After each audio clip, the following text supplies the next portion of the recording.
Step 3, establishing a steady posture for meditation.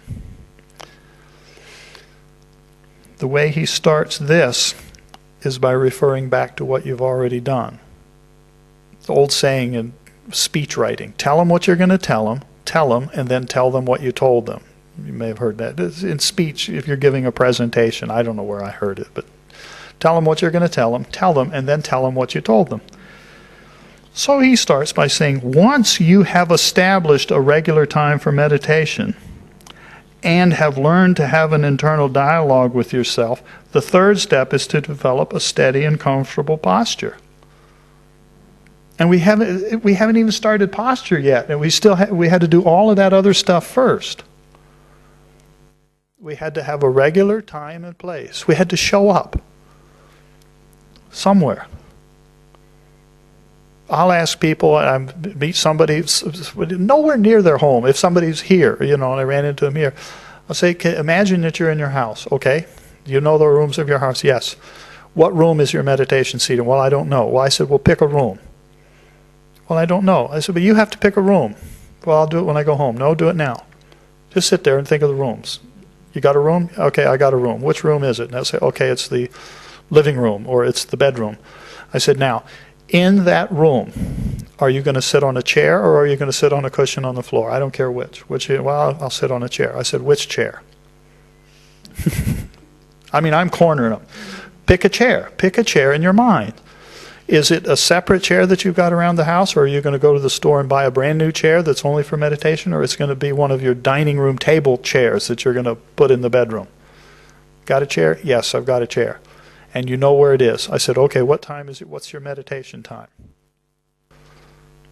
So you have a chair, you have a place, and you have a time. And what are you going to do when you get there? I don't know. Well, what if you had said, mine, will you be my friend? Well, I could do that.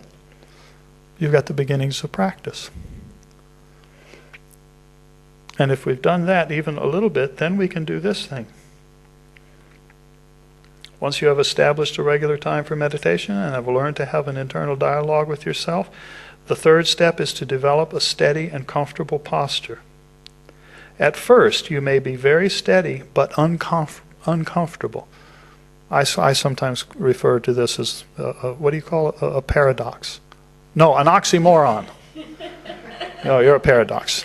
An oxymoron. You know, oxymoron is two things that don't fit together, like they say honest politician, doesn't go together. And so steady and comfortable seem to not go together. Sometimes. I'm steady. And I'm comfortable. Oh. But that's what we're working towards. Learn to sit comfortably with a steady and aligned posture. It takes a lot of work. But the important part to remember is that the goal is that it's steady and it's comfortable. If it's not comfortable, you can't do the next steps. If it's not steady, you can't do the next steps. This is where, if we're going to use it, this is where Hatha Yoga fits in. Now, I understand that there's two cultures of Hatha Yoga. There's meditation culture and there's physical culture. One is about physical health of the body, and this is a very, very good and useful thing. I know this is how we end up with having one time for meditation, and then later on we're going to do our Hatha. I understand that that's kind of where it comes from, because we're doing the Hatha Yoga for health benefits and all like that. It's a good thing. But for meditation, it's a different principle. We want the posture to be steady and comfortable. It has to do with the spinal cord. If you think of anatomy, physiology, it has to do with the spine. It has simply to do with the spine, that the head, neck, and trunk are aligned so that the spine is in shape. The rest of the body doesn't need to be... And the rest of the body is not causing problems. And somewhere in here and elsewhere, he points out that it does take some time. It's a simple observation, but a good, useful observation, that sometimes it just takes time for the body to be willing to settle down.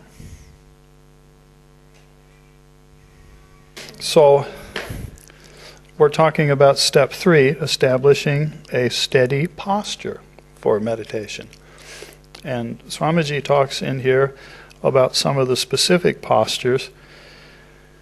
And either here or elsewhere, he makes the point very clearly, a number of times, many times he's made this point, that along the way in his own journey of whatever he went through to make him whoever he is, he discovered later on that legs don't matter, arms don't matter, and that the only thing that matters is that your head, neck, and your trunk are aligned.